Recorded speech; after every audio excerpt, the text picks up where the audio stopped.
It is not the strongest of the species that survives, not the most intelligent that survives. It is only the one that is most adaptable to change. Charles Darwin. Hello everyone, and welcome to the Sapling, an evolution simulator created by a single developer named Wessel. It is hands down the best evolution sim that I've ever played. You can play some of the game's challenge modes, or you can go into sandbox mode and turn on random mutations, which is exactly what I did today. Follow me as I document the 5 first millennia on an alien world.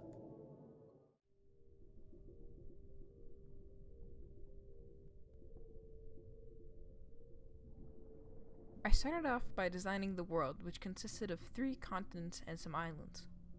Then, I decided to give the world a ring which will cool down the planet underneath it, making a formidable challenge that the plants and animals will have to overcome. Next, I made the light that hits the surface a primarily stable blue color with an unstable red, which will cause some pretty interesting color combinations for the plants and animals. I messed around with the ocean speed a little bit so that life could grow easier, and started the simulation. The first step was adding random mutations to the plants and animals.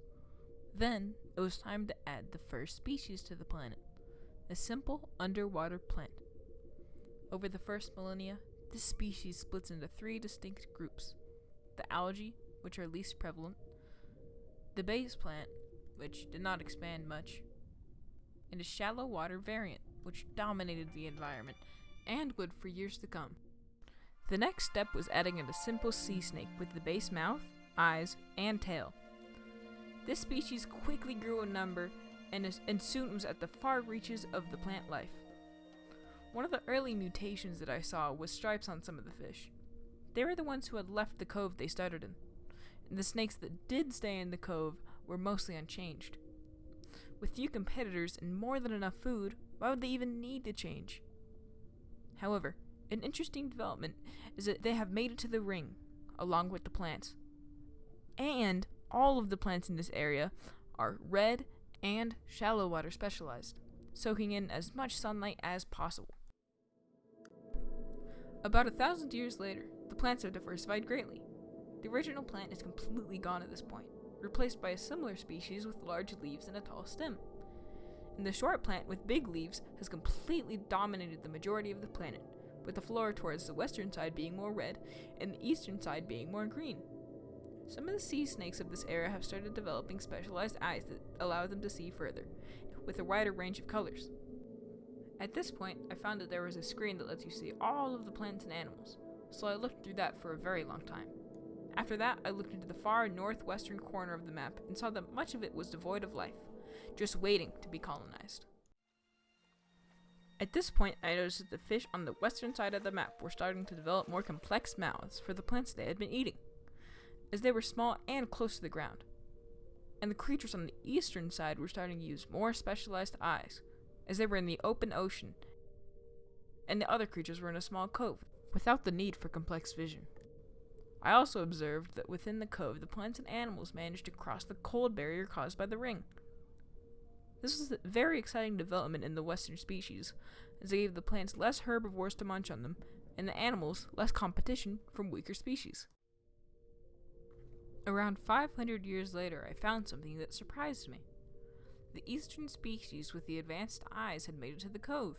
However, they did not seem to be able to cross the shadow cast by the ring yet, giving the cove critters a little bit more time before the invasive species got into their food supply. As I looked even more westward, I saw that the red plant species was covering a wide expanse and was even starting to make it to the ocean.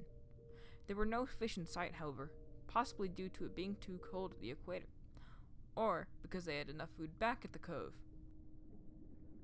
And back to the northwestern side, the plants were getting close to the corner, where they could dominate the ecosystem.